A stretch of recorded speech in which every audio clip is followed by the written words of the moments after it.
Good morning, class 9 students. I welcome you all on this online platform provided by Jagriti Classes. Today we are going to start a new chapter, that is chapter 2 of physics. It is force and laws of motion. So now we'll be starting a new unit, that is force and laws of motion. As you can get an idea from the name itself that what you have to study in this chapter. In this chapter, we'll be dealing with force. I know you all have studied about force in your junior classes, and you have even studied the different types of force. And then we'll be dealing with laws of motion. Remember one thing, in the previous chapter, that was motion, the chapter 8 which we discussed. In that chapter, we studied equations of motion. Okay, we have done the equations of motion given by Newton. But in this chapter, we are going to deal with the laws of motion. So the laws are just theoretical statements, okay, and the equations which we have done, okay. The laws are just the theoretical statements which you have to remember and only contains a theoretical explanation. Whereas the equations which we have dealt in the chapter motion, it contained mathematical form. We have dealt with 3 equations of motion. So please do not get confused if you are asked a question in exams that explain the laws of motion, then you have to write the laws. And if you are asked about the equations, then write the mathematical forms like the position-time relation or any of the equations which you have been asked. So in this we have to study force. So what do you mean by the term force? Firstly we'll see this, and then the next half of the chapter would be laws of motion. So for an introduction, in this chapter we'll be studying what do you actually mean by the term force. Then we'll be seeing the different types of forces which you have to study. So in this chapter you have to study the 2 types of forces. The first one would be balanced force and next would be unbalanced force. This would be the 2 topics which we have to cover under the heading of force, and then we'll be moving on to the laws of motion. So then the third topic to be studied in this chapter would be, you are given 3 laws of motion. So you have to study each and every law, and you should know the theoretical statement word to word, okay? You should know the concept, what does the first law states, what do you mean, understand by second and third laws. And then we'll be studying one topic. In this we'll be studying derivations and statements, everything which is given in your books. Before these laws, we'll be studying a topic, make it 4th, this one would be 5th, and the third one would be inertia and mass. So this is again a short topic but very important topic. You should know the new term which has arisen, inertia. What do you understand by the term inertia? Then we'll be studying and discussing all the 3 laws of motion completely, each and every bit of information which is being provided in the textbooks. Then the next would be conservation of momentum. So these are all the topics which you have to study one by one. I'll be dealing with each and every topic, and I hope you'll follow, that is you'll understand with me what topics we have to study. So this was an introduction for the chapter, that what are you going to study in this chapter. So now starting with our chapter, that is force. So firstly we'll be seeing what do you understand by the term force. And this you have even read in your junior classes in 8th and 9th, in 8th, 7th, 6th, every class. So force is what? How to define force? Yes, obviously force is any push or pull applied on an object. So we'll write force is push or pull applied on an object externally, okay? We are applying the push or pull on an object externally. So force is provided by any external source. So this is the very basic definition of force. You can even modify it and make any sort of definitions, okay? In most of the books you will be finding different kinds and different varieties of this definition, but this basically gives you a definition. In some of the books it is even written force cannot be clearly defined. It may be a push or pull, but the other types of forces, if you twist any object, the stretching forces, or you say the rotating forces, etc. All these kinds should be included in the definition, but going according to the CBSE textbooks and according to the syllabus, you can define force to be a push or pull which is applied on any object externally. Okay, force we generally apply externally on an object. Then next we will be studying effects of force. Effects means, so this was your first topic, that is what do you understand by the term force. So you can even write these words in your definition too. Okay, then we'll be studying effects of force. So you actually have 4 effects of force. If I categorize or groups all the type of forces which we have, then whenever you apply a sort of force on any object, then 4 outcomes or 4 results you may observe. The first one, the first result would be, whenever force is applied, this force may bring the object, those material on which you are applying the force. So whenever you apply a force, this force might bring the object into motion. This is a very clear effect of force, that if anything, let's suppose I have this stylus and this is kept at rest. The stylus, the pen is at rest on my palm. Now if I apply a force, see, I am applying the force externally. So you observe that whenever I apply a force, the pen moves. That is, if you apply force, then this force may bring the object which was initially at rest, it may start to move. So we are writing the first effect, that the force may bring. I am not writing that every force you apply will bring the object which is at rest into motion. So I am using the term may bring. Why? Because if you try to push the wall, you are applying force, no doubt in that. But is that force bringing your wall, that is your object, into motion? Whenever you are applying the force, is the wall moving? No. So we are using that force might bring, in certain conditions, the object might undergo motion. This is the first point or the first effect. The next effect would be, let's suppose if a ball is coming towards you, that is an object, the ball is your object, and that object is in motion. So whenever any object which is in motion, then what you will do? You will catch it, okay, you will stop the ball. So whenever you apply force on any moving object, that is on a moving ball here in this example, then the ball would stop. So this would be the second effect of force, that is, this force might help to bring a moving object under rest state or resting state. So by the application of force, you can move an object which was initially at rest, or you can even stop a moving object if you apply a force. So these are the 2 effects. The next effect would be, force can also help to change the direction. Okay, this you can explain by a simple example. Let's suppose you are playing a game of football with your friends. Then what you have is, whenever the ball comes towards you, and if the ball is coming from the right or left direction and you kick the ball in front, then the ball which was initially moving to the left hand side or to the right hand side, then it changed its direction and it moved towards your front side. So we can say that force can change the direction of any moving object. So this gives you the third effect of force, that this force, if you apply, then it may change the direction of any moving object. The fourth effect of force is, force helps to change the shape and size, which in books is also known as dimensions.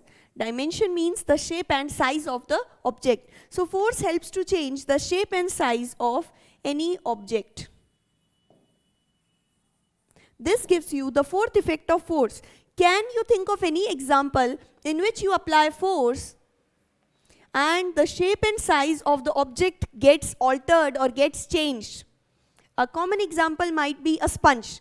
You all know what do you mean by a sponge. If you apply force to a sponge, then its shape and size, which was enlarged, if you press the sponge, I have already told that twisting, stretching, rotating, pressing, everything comes under the topic of force.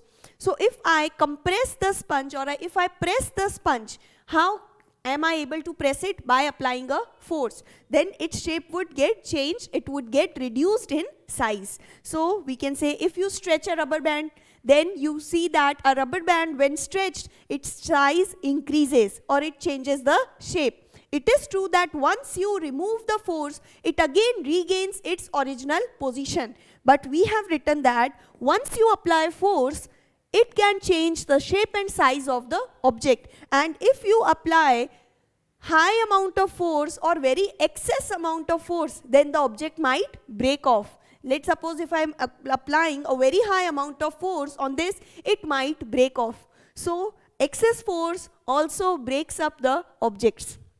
But here we have dealt with what do you understand by the term force and what are the different effects of force. Now we will be moving on the different categories of forces which you have to study.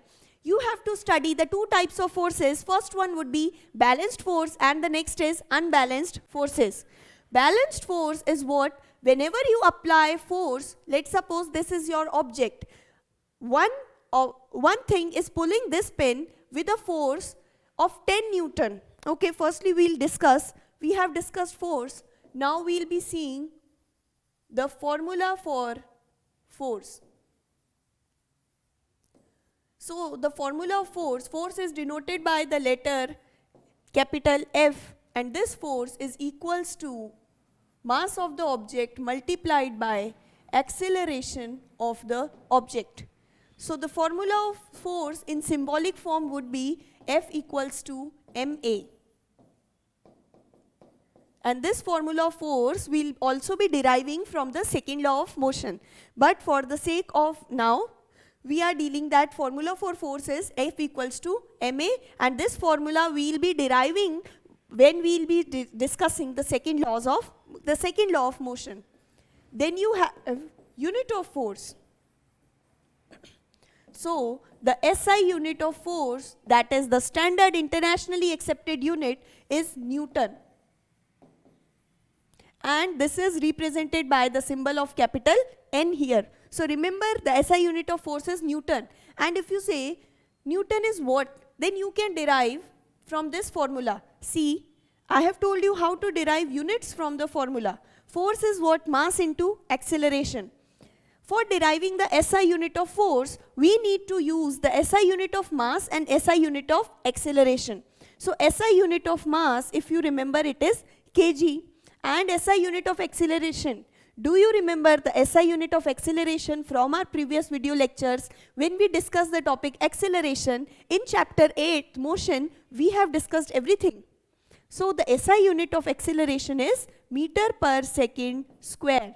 And I told you, please remember all the units, all the SI units of the different quantities starting from distance, displacement to acceleration and everything. You should remember their units.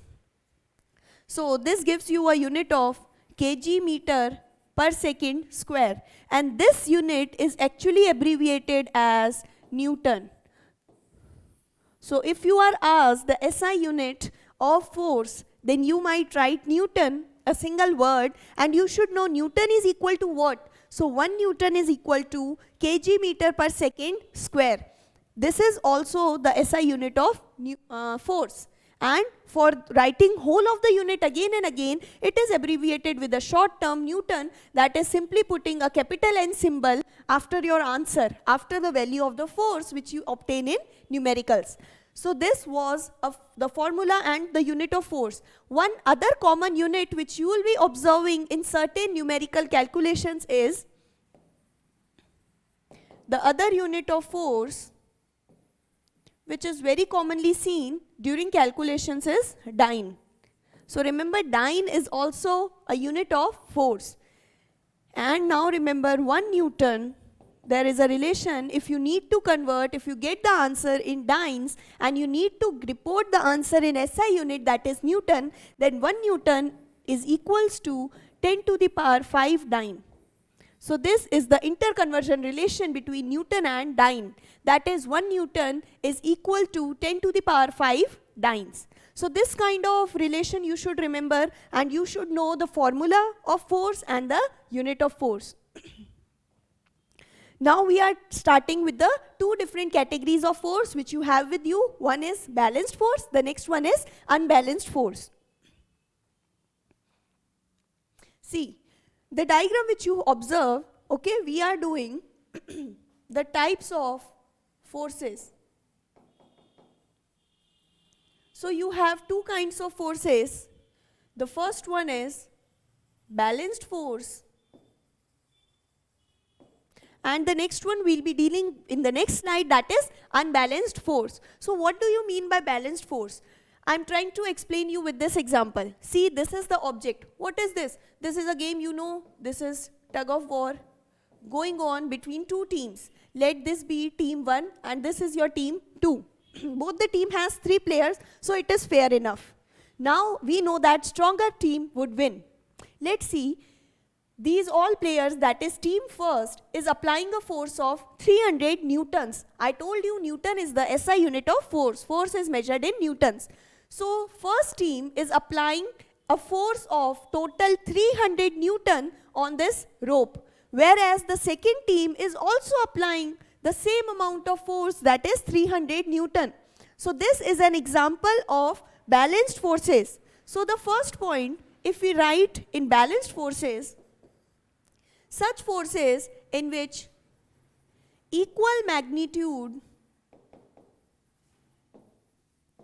of force is applied. So firstly, for knowing balanced and unbalanced forces, you should have two kind of force at least present in the question. See, this is the first force of team A, and this is the force applied by team second, and this is the force applied by team first. So you see, you should have two forces at least. You can have more than two, but at least a minimum of two forces is required to categorize the given force as balanced or unbalanced. So here we see that, okay, before this, remember that, can you tell me force is which kind of physical quantities? That is it either a scalar quantity or a vector quantity? How to find that? Is it scalar or vector? From the given formula. If you know the formula, you can derive the unit as we did, and you can even derive in which category does the term force come. Is it scalar or is it vector? If you observe, you know that mass is scalar quantity, but here the major role is played by acceleration. As we know that acceleration is what? Rate of change of velocity. Rate of change of velocity gives you acceleration. The formula for acceleration was v minus u by t. And because we know that both these quantities, velocities, initial and final, are vector quantities, which makes the acceleration also a vector quantity. What are vector quantities? Giving you a quick recap again, scalar quantities are the quantities which only have magnitude, whereas vector quantities is that quantity which contains both magnitude as well as direction with it. So here acceleration is a vector quantity because in the formula, if you observe, you have two vector quantities. As the velocity will also have a particular direction, therefore acceleration also contains both the parameters, that is, it contains magnitude as well as direction. Similarly, talking about the force, force is also a kind of vector quantity because force also contains both parameters, magnitude as well as direction. So remember that the force which you have here is a type of vector quantity. Okay, now moving back to our example. This was an example, that is a game of tug of war was going between team first and team second. We said that I told you the force which they are applying, it is a kind of balanced force. Why? Because both the forces are equal in magnitude. So we came to the first point, that in balanced forces you have equal magnitude of force applied. Can you conclude the next point from the given picture? If you look carefully, team first is applying, yes, an equal force of 300 Newton, but this equal force is being applied to the backside direction, whereas the team second, which is also applying an equal force that is of 300 Newton, this team is applying force to the opposite direction. One team is applying force to the right hand side direction, this is applying force to the right hand side, whereas team second is applying the force to the left hand side direction or to the left direction. Hence we can conclude that in a situation of balanced forces, the forces are definitely equal in magnitude, that is the forces are equal in amount, but these forces are being applied in opposite directions. So this gives you the second point, that balanced forces, they have opposite directions, or you can write these forces are equal in magnitude but opposite in direction. Now the third point, can you tell me this rope would move to which side, either to the left or to the right? Correct. You are all a genius. This rope would not move because both the forces are being applied in equal magnitude. So we say that whenever you apply a balanced force on any object, the object will not move. So no motion, no type of motion is seen whenever balanced forces are applied. So these are the three comparative points or the three describing points for balanced force. Balanced forces are always equal in magnitude, okay, equal in magnitude, they have opposite direction and they do not cause any change in the position or any motion in the object. Now coming on to the next category which we have to discuss is a category of unbalanced forces.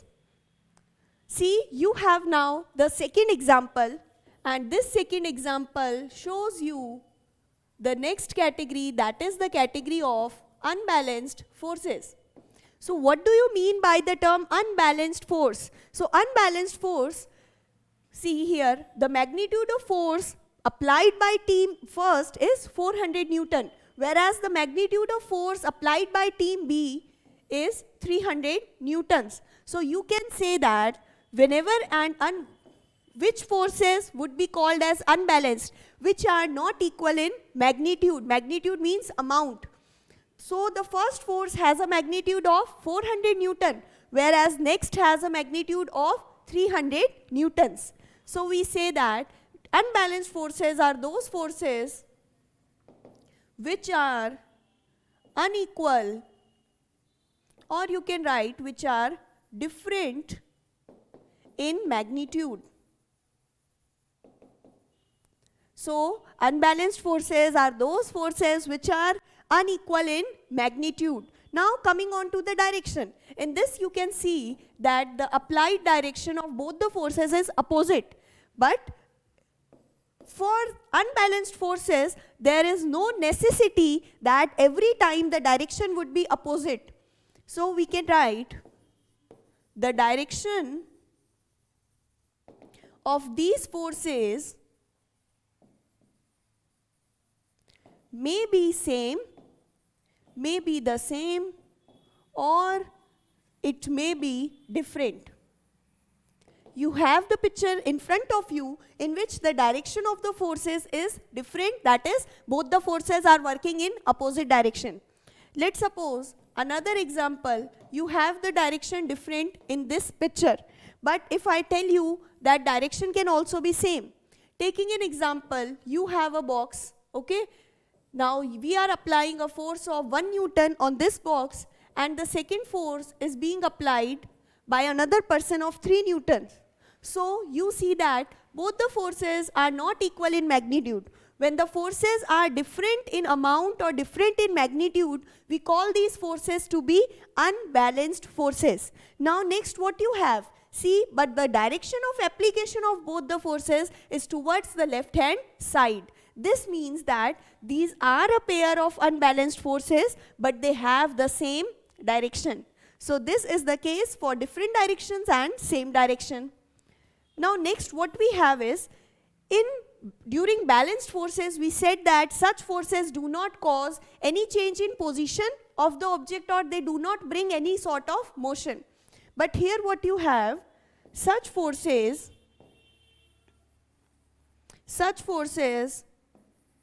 bring a change in position of the object, or you can say they cause motion or movement of the object.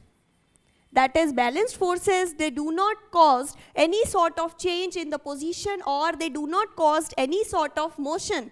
But these unbalanced forces, they cause the object to move in a particular direction. Can you say, when 400 newtons and 300 newton force is applied, this rope would move in which direction? Either it would move to the right direction, or it would move to the left. Correct? We know that team first is applying more amount of force. If you find the net force, you have 300 newton force towards the left and 400 newton force towards the right. But if I make a net force, then the net force is 100 newton more towards the right hand side. And because we have 100 newton extra force toward the right hand side, this rope would move towards the right, and hence at last team first would win the game of tug of war. Okay, so we have that unbalanced forces are causing change in the position of the object, that is, they are causing movement of your object. So these are some points of balanced and unbalanced forces. I hope you understood whole concept of these two categories of forces. Now see, this is a summary which we have done. This shows you balanced and unbalanced forces. Balanced forces, when two or more forces acting on an object are equal in all directions. In whatever direction the forces are acting, they are equal in all directions. So net force would be 0 here. And see, because let's suppose this is your object and you are applying a force upward and downward and to the left and right, and even you are applying force horizontally.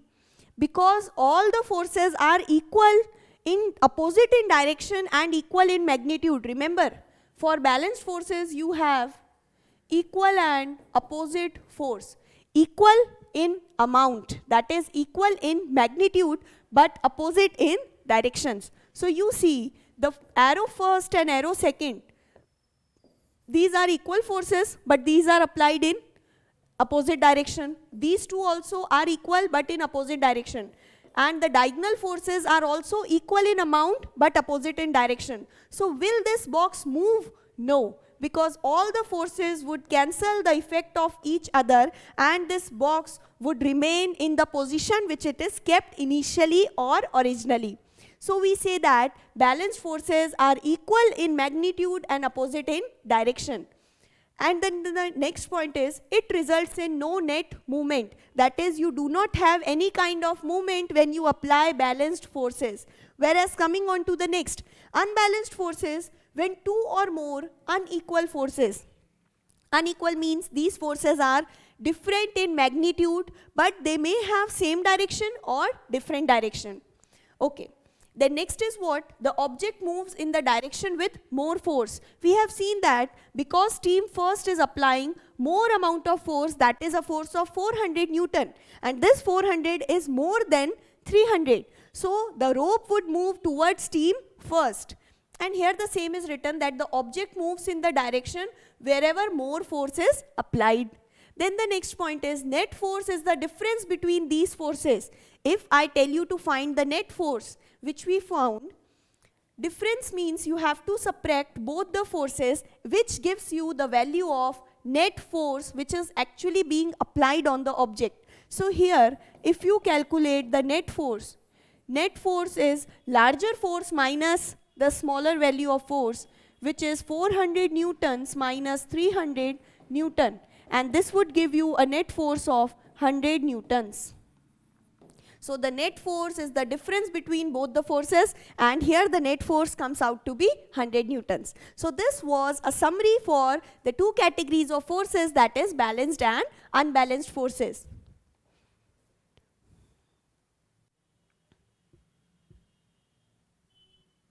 Now next we will be discussing, these are some of the questions given on page number 118 of your textbooks. But before starting with the questions, we will be discussing two topics, that is inertia and mass. Mass, you all know, it is a physical quantity. It measures how light or heavy an object is. And mass is a fundamental property. You will be reading in further chapters that mass and weight are two different things. So mass is a fundamental property, that is, it remains same, or you can say it remains constant everywhere. But when you will be studying about weight, mass and weight, these two terms are used simultaneously in general languages. But mass is the fundamental property which remains constant everywhere, whereas weight, it depends on gravity, the gravitational force. So remember, whenever we'll be dealing with the further chapters, we'll be studying the difference between mass and weight. So mass, here I told you, it is a fundamental property, that is, it is the characteristic property, it will not change according to gravity or any other force, whereas weight would change.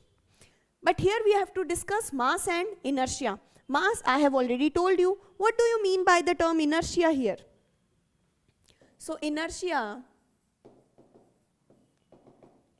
is every object has a tendency, that is, if this pen is lying in a resting position, it wants to lie at rest forever.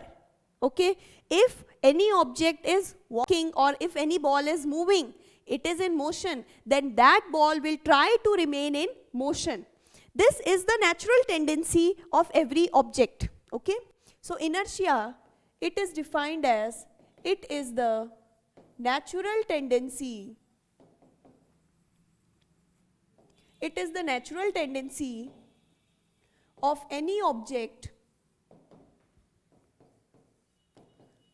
by the virtue of which the object resists change in its state of rest or state of uniform motion, or change in the state of motion. That is, in simple terms, if you define inertia, it is the natural tendency or natural property in all the objects. Whatever objects you have in universe, all objects have inertia. We say that inertia is a natural property in which the object which is at rest, it wants to remain at rest, and the object which is moving, it wants to remain in motion. So this you have inertia, and this property inertia is measured by, this would be the first point and this would be the second. Inertia is measured by mass of the object. That is, higher the mass of the object, higher is the inertia. So I can write inertia is directly proportional to mass. That is, if you increase the mass of the object, the inertia of object would also increase. And if we decrease the mass of any object, the inertia also decreases with the same amount. Okay? One activity is also given in your books, and now we will be discussing questions. Or let's say you have to remember this, that inertia is dependent on mass. The heavier the object, the more its inertia will be. If the object is lighter, that is, if the object has a less mass, then its inertia would also be lesser. So this is what you have inertia. Now we have certain questions regarding inertia. The first question is, can you name that, these are the in-text questions which are given on page 118. The first one is, which of the following has more inertia, a rubber ball and a stone of same size? You have a rubber ball and you have a stone. Can you tell me they are having same size? Same size means if you have a 5-meter radius rubber ball and then you have a 5-meter radius stone. This is the rubber ball and this is the stone. Both are having same size, so I assume that they are having circular shape and they are having the same size. Now it is asked which has more inertia. I told you inertia is measured by mass. The object which is having more mass will have more inertia. So here in this question we know that the stone would be having more mass. So stone is heavier than the rubber ball. So we can say because stone is heavier than the rubber ball, and we know that inertia is directly proportional to the mass. Because mass of stone is higher, the inertia of stone would be higher. That is, it would require a more amount of force to move the stone compared to the force required to move the rubber ball. So here the first would be the stone would have a larger inertia. Then the B part is a bicycle and a train. We know that bicycle and train, the mass of which of the two objects is heavier? Of course, the train has a larger mass. In turn, the train would have more inertia compared to bicycle. Then you have a 5 rupee coin and a 1 rupee coin. If you have observed, then 5 rupee coin is quite thick compared to 1 rupee coin. And because 5 rupees coin has more mass, some more mass compared to the 1 rupee coin, this 5 rupees coin would have more inertia. So this question of inertia, we have solved that by the concept, if the mass of the object is high, then its inertia is also high. That is, inertia is what? It is the natural property of an object. So if we have a ball and a stone and both are at rest, so they will remain at rest until what? Until you apply a force on both of them. So if I want to change the position or change the state of rest to the state of motion of the ball, I would apply a less amount of force, because the inertia of ball is less. But because the inertia of stone is more, in order to move the stone or to move it from its initial inertia, I have to apply a comparatively larger amount of force. It is given that, it is also explained that you have a small stone and a larger stone. You see that the larger stone would have a high mass. Small stone can be easily kicked off even and it would move. But this larger stone, if it is required to be moved, then it would require at least 4 to 5 persons to push it and move it a little bit. Okay? So we say that the objects which are heavier, which have high mass, they have higher inertia. And then this is enough for today's class. In the next class, we'll be discussing the remaining questions, and then we'll be discussing the laws of motion starting from the first law. So thank you for joining today's class. Hope to see you soon. If you have any sort of doubt, you can ask us anytime. Thank you.